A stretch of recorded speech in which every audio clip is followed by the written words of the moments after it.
ವೀಕ್ಷಕರೇ, ಸ್ವಲ್ಪ ನಿಂತು ಯೋಚಿಸಿ.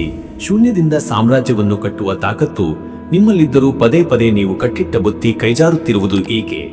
ನಿಮ್ಮಲ್ಲಿರುವ ಜ್ಞಾನದ ಪ್ರಖರತೆಗೆ ಇಡೀ ಜಗತ್ತೇ ಮಾರು ಹೋದರೂ ನಿಮ್ಮ ಆಪ್ತ ವಲಯದಲ್ಲಿ ನಿಮಗೆ ಸಿಗಬೇಕಾದ ಬೆಲೆ ಸಿಗುತ್ತಿಲ್ಲ ಎನ್ನುವ ನೋವು ನಿಮ್ಮನ್ನು ಕಾಡುತ್ತಿದೆಯೇ? ಧನುರಾಶಿಯವರೇ, ನೀವು ಬ್ರಹ್ಮಾಂಡದ ಧರ್ಮವನ್ನು ಎತ್ತಿ ಹಿಡಿಯುವ ದಿವ್ಯ ಜ್ಯೋತಿಗಳು. ನಿಮ್ಮ ರಾಶಿಯ ಅಧಿಪತಿ ದೇವಗುರು ಬೃಹಸ್ಪತಿ ನಿಮ್ಮ ರಕ್ತದಲ್ಲಿ ಜ್ಞಾನದ ಹಸಿವನ್ನು ಮತ್ತು ಗೆಲ್ಲುವ ಹಠವನ್ನು ತುಂಬಿದ್ದಾನೆ. ಆದರೆ ಕಳೆದ ಕೆಲವು ವರ್ಷಗಳಲ್ಲಿ ನೀವು ಅನುಭವಿಸಿದ ಸೋಲುಗಳು ಅಂತಿಂತದ್ದಲ್ಲ. ಹಗಲು ರಾತ್ರಿ ಶ್ರಮಪಟ್ಟರೂ ಹಣದ ಹರಿವು ನಿಮ್ಮ ಪಾಲಿಗೆ ಮರೀಚಿಕೆಯಾಗಿರಬಹುದು. ನಂಬಿದವರೇ ಬೆನ್ನಿಗೆ ಚೂರಿ ಹಾಕಿದಾಗ ಅನುಭವಿಸಿದ ಆ ವೇದನೆ ನಿಮ್ಮನ್ನು ಇಂದು ಮೌನಕ್ಕೆ ತಳ್ಳಿರಬಹುದು. ಆದರೆ 2026ರ ಈ ದಿವ್ಯ ಗಳಿಗೆಯಲ್ಲಿ ನಿಮ್ಮ ಬದುಕಿನಲ್ಲಿ ನಡೆಯಲಿರುವ ಆ ಒಂದು ಅಚ್ಚರಿಯ ಬದಲಾವಣೆ ಯಾವುದು ಮತ್ತು ವಿಡಿಯೋದ ಕೊನೆಯಲ್ಲಿ ನಾನು ತಿಳಿಸುವ ಆ ಒಂದು ನಿಗೂಢ ಸಂಕೇತ ನಿಮ್ಮ ಬದುಕನ್ನು ಹೇಗೆ ಬದಲಿಸಲಿದೆ ಎಂಬ ಸತ್ಯವನ್ನು ತಿಳಿಯಲು ಈ ವಿಡಿಯೋವನ್ನು ಉಸಿರು ಬಿಗಿ ಹಿಡಿದು ಕೊನೆಯವರೆಗೂ ನೋಡಿ. ಈ ರಹಸ್ಯಗಳನ್ನು ತಿಳಿಸುವ ಮುನ್ನ ಕಾಮೆಂಟ್ ಬಾಕ್ಸ್ ನಲ್ಲಿ ಈ ಕೂಡಲೇ ಜೈ ಗುರುದೇವ ಎಂದು ಬರೆಯಿರಿ. ನಾನು ನಿಮ್ಮ ಪಂಡಿತ್ ಭವಾನಿ ಶಂಕರ್ ಗುರೂಜಿ. ನಮ್ಮ ಜ್ಯೋತಿಷ್ಯ ದಾರಿ ದೀಪ ಯೂಟ್ಯೂಬ್ ಚಾನೆಲ್ಗೆ ಸ್ವಾಗತ. ಹೆಚ್ಚಿನ ಮಾಹಿತಿಗಾಗಿ ನಮ್ಮ ಚಾನೆಲ್ ಸಬ್ಸ್ಕ್ರೈಬ್ ಮಾಡಿಕೊಳ್ಳಿ. ವೀಕ್ಷಕರೇ, 2026ರಲ್ಲಿ ಧನುರಾಶಿಯವರು ರಾಜಯೋಗ ಪಡೆಯಲು ಪಾಲಿಸಬೇಕಾದ ಮೊದಲ ಮಹಾರಹಸ್ಯ ದೇವಗುರು ಬೃಹಸ್ಪತಿಯ ದಿವ್ಯ ಅನುಗ್ರಹ ಮತ್ತು ಹಳದಿ ಬಣ್ಣದ ಪವಾಡ. ನಿಮ್ಮ ರಾಶ್ಯಾಧಿಪತಿ ಗುರುವಾಗಿರುವುದರಿಂದ ಈ ವರ್ಷ ನೀವು ಪ್ರತಿದಿನ ಕೇಸರಿ ಅಥವಾ ಹಳದಿ ಚಂದನದ ತಿಲಕವನ್ನು ಹಣೆಗೆ ಧರಿಸಲೇಬೇಕು. ಪ್ರತಿ ಗುರುವಾರ ಹಳದಿ ಬಣ್ಣದ ವಸ್ತ್ರಗಳನ್ನು ಧರಿಸುವುದು ಮತ್ತು ಬಡ ವಿದ್ಯಾರ್ಥಿಗಳಿಗೆ ವಿದ್ಯಾಭ್ಯಾಸಕ್ಕೆ ಬೇಕಾದ ಲೇಖನ ಸಾಮಗ್ರಿಗಳನ್ನು ದಾನ ನೀಡುವುದರಿಂದ ನಿಮ್ಮ ಜಾತಕದಲ್ಲಿರುವ ಗುರುದೋಷಗಳು ನಿವಾರಣೆಯಾಗಿ ಉದ್ಯೋಗದಲ್ಲಿ ಅತ್ಯುನ್ನತ ಸ್ಥಾನ ಲಭಿಸುತ್ತದೆ. ಎರಡನೆಯ ರಹಸ್ಯವೆಂದರೆ ಹಿರಿಯರ ಆಶೀರ್ವಾದದ ದಿವ್ಯ ಶಕ್ತಿ. ಧನುರಾಶಿಯವರು ಎಷ್ಟೇ ಬುದ್ಧಿವಂತರಾದರೂ ಹಿರಿಯರ ಮಾರ್ಗದರ್ಶನವಿಲ್ಲದೆ ಗೆಲುವು ಸಾಧಿಸುವುದು ಕಷ್ಟ. ಆದ್ದರಿಂದ ನಿಮ್ಮ ತಂದೆ ತಾಯಿ ಮತ್ತು ಗುರುಗಳ ಮನಸ್ಸನ್ನು ಎಂದಿಗೂ ನೋಯಿಸಬೇಡಿ. ಪ್ರತಿ ಗುರುವಾರ ಬೆಳಿಗ್ಗೆ ಅವರ ಪಾದ ಮುಟ್ಟಿ ಆಶೀರ್ವಾದ ಪಡೆಯುವುದರಿಂದ ನಿಮ್ಮ ಹಾದಿಯಲ್ಲಿರುವ ಅಡೆತಡೆಗಳು ಮಂಜಿನಂತೆ ಕರಗಿ ಹೋಗುತ್ತವೆ.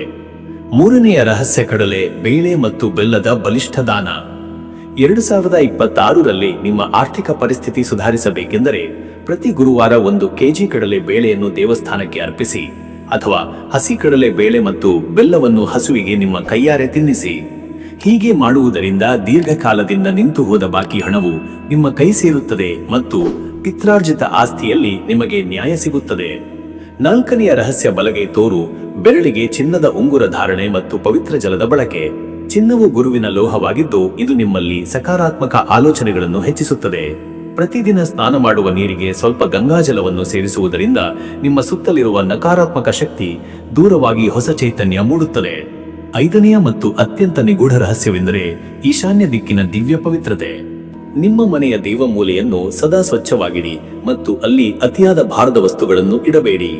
ಈ ದಿಕ್ಕಿನಲ್ಲಿ ಒಂದು ಕಂಚಿನ ಪಾತ್ರೆಯಲ್ಲಿ ನೀರನ್ನು ಇಟ್ಟು ಅದಕ್ಕೆ ಏಲಕ್ಕಿಯನ್ನು ಹಾಕುವುದರಿಂದ ಲಕ್ಷ್ಮಿಯು ನಿಮ್ಮ ಮನೆಗೆ ಕಾಂತದಂತೆ ಆಕರ್ಷಿತಳಾಗುತ್ತಾಳೆ. ವೀಕ್ಷಕರೇ, ವಿಡಿಯೋದ ಆರಂಭದಲ್ಲಿ ನಾನು ಒಂದು ನಿಗೂಢ ಸಂಕೇತದ ಬಗ್ಗೆ ಹೇಳಿದ್ದೆ. ನಿಮ್ಮ ಪ್ರಗತಿಯನ್ನು ಕಟ್ಟಿಹಾಕುತ್ತಿರುವ ಆ ರಹಸ್ಯವೇನೆಂದರೆ ನೀವು ನಂಬಿದವರ ಮುಂದೆ ನಿಮ್ಮ ಎಲ್ಲಾ ಗುಟ್ಟುಗಳನ್ನು ಬಿಟ್ಟುಕೊಡುವುದು. ಹೌದು ವೀಕ್ಷಕರೇ, ಧನುರಾಶಿಯವರು ಅತಿಯಾದ ಮುಗ್ಧತೆಯಿಂದ ತಮ್ಮ ಭವಿಷ್ಯದ ಯೋಜನೆಗಳನ್ನು ಎಲ್ಲರ ಮುಂದೆ ಹಂಚಿಕೊಳ್ಳುತ್ತಾರೆ. ಇದರಿಂದ ನಿಮ್ಮ ಆಪ್ತರ ವೇಷದಲ್ಲಿರುವ ಶತ್ರುಗಳು ನಿಮ್ಮ ಕೆಲಸಕ್ಕೆ ಅಡೆತಡೆಗಳನ್ನು ತರುತ್ತಿದ್ದಾರೆ. ಇದಕ್ಕೆ ಪರಿಹಾರವೆಂದರೆ ಇಂದಿನಿಂದಲೇ ನಿಮ್ಮ ಯಶಸ್ಸು ಪ್ರಪಂಚಕ್ಕೆ ಗುಡುಗಿನಂತೆ ಕೇಳಿಸುವವರೆಗೆ ನಿಮ್ಮ ತಯಾರಿಯನ್ನು ಮೌನವಾಗಿ ರಹಸ್ಯವಾಗಿಡಿ. ಈ ಮೌನವೇ ನಿಮ್ಮ ಗೆಲುವಿನ ಅತಿ ದೊಡ್ಡ ಅಸ್ತ್ರವಾಗಲಿದೆ. ಈ ರಹಸ್ಯವನ್ನು ಪಾಲಿಸಿ ನೋಡಿ. 2026ರಲ್ಲಿ ಜಗತ್ತೇ ನಿಮ್ಮ ಕಾಲಡಿಯಲ್ಲಿರುತ್ತದೆ. ಈ ಮಾಹಿತಿ ಇಷ್ಟವಾಗಿದ್ದರೆ ಲೈಕ್ ಮಾಡಿ ಮತ್ತು ನಿಮ್ಮ ಅನಿಸಿಕೆಯನ್ನು ಕಾಮೆಂಟ್ ಬಾಕ್ಸ್ ನಲ್ಲಿ ತಪ್ಪದೆ ತಿಳಿಸಿ. ನಮ್ಮ ಜ್ಯೋತಿಷ್ಯ ದಾರಿ ದೀಪ ಚಾನೆಲ್ ಸಬ್ಸ್ಕ್ರೈಬ್ ಮಾಡಿ. ಧನುರಾಶಿಯ ನಿಮ್ಮ ಮಿತ್ರರಿಗೆ ಶೇರ್ ಮಾಡಿ. ಶುಭವಾಗಲಿ.